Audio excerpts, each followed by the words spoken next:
Prince Reza Pahlavi, you've been urging US military intervention in Iran. This is the biggest buildup of US military assets since the Iraq War. Is war imminent? And what scale of intervention do you think it will take to overthrow the regime? This intervention is critical in the sense that it could be really a humanitarian intervention to protect more lives in Iran that otherwise might be lost.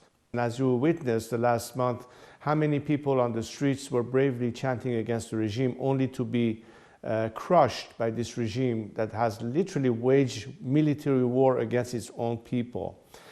In order for people to have a decent chance to succeed, there has to be a balancing of the playing field. Free democratic Iran will be a reliable ally that will work with you and other countries to bring about stability, as opposed to a regime that has proven on its track record that it cannot be trusted.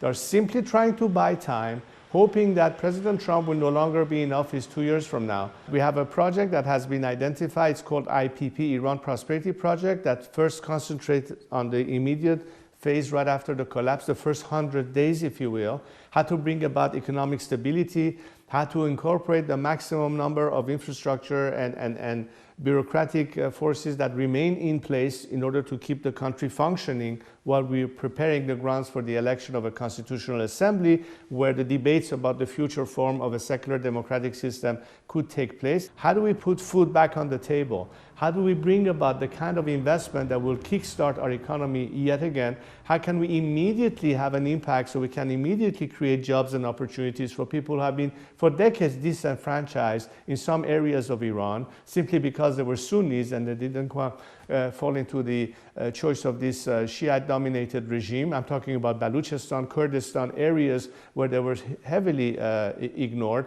Bring about every instrument that makes our citizens the ability to have access to health, education, everything that this regime has denied them. And what legitimacy do you think you'll have without international backing and without regime defections, substantial regime defections? I'd like to be there, even if it means that it's before the regime's collapse, and we are working on different ideas and scenarios regarding that. But obviously that's very important. And first and foremost, my legitimacy only comes from my fellow Iranians. I'm not looking for endorsement or international support. They should be supporting the Iranian people and their right to self-determination and freedom. That's all I'm asking for. US-based lobby group Nufti, which you work with closely, has told me that tens of thousands of people have reached out since you set up a secure platform for defectors. Can you confirm this number, your vetting process, and whether any come from the elite of the regime? Some of them, as I said earlier, are members of the military or paramilitary forces. Some of them are in the civilian sector, part of the bureaucracy. A few of them also may very well be, and I cannot divulge some names right now, but could be quite prominent elements that have had it with this regime as being former so-called reformists who no longer believe that that's the solution and they need to opt out of this regime, abandon this sinking ship, and join with the rest of us who from the very beginning have been advocating for a secular democratic alternative to this religious dictatorship. And many of them are beginning to consider the timing to do that. Now, understand that my position has always been that this doesn't qualify people who have their hands soiled with the blood of the Iranian people. They will have to account in a court of law tomorrow and be answerable for their crimes against humanity.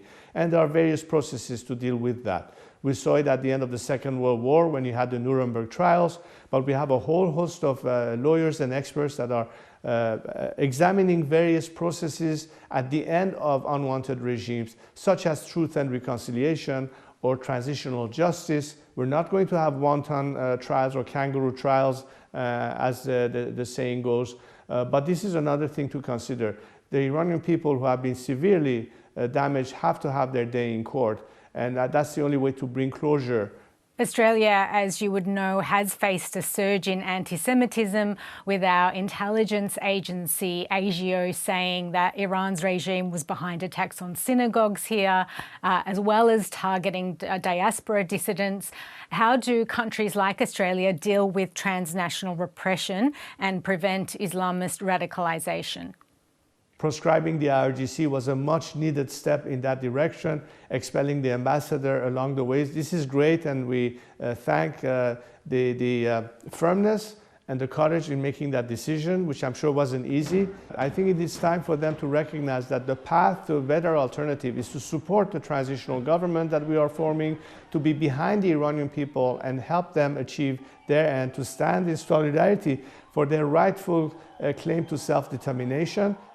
You've said your political mission ends once a democratic process is underway. How will you know when it's time to step back? And is there any scenario you would stay on and lead permanently? The end of my political mission in life is the day the Iranian people present themselves in a final referendum to determine once and for all what the future regime will be by ratifying the proposed constitution by the Constitutional Assembly. The minute this happens, the first elections of the first parliament of the future democratic system will be elected, and so will the first government of such a democratic system. And that's the time that the transitional government will pretty much come to an end and turn over control and responsibility to the newly elected parliament, and the Iranian people would by then have chosen their future leaders.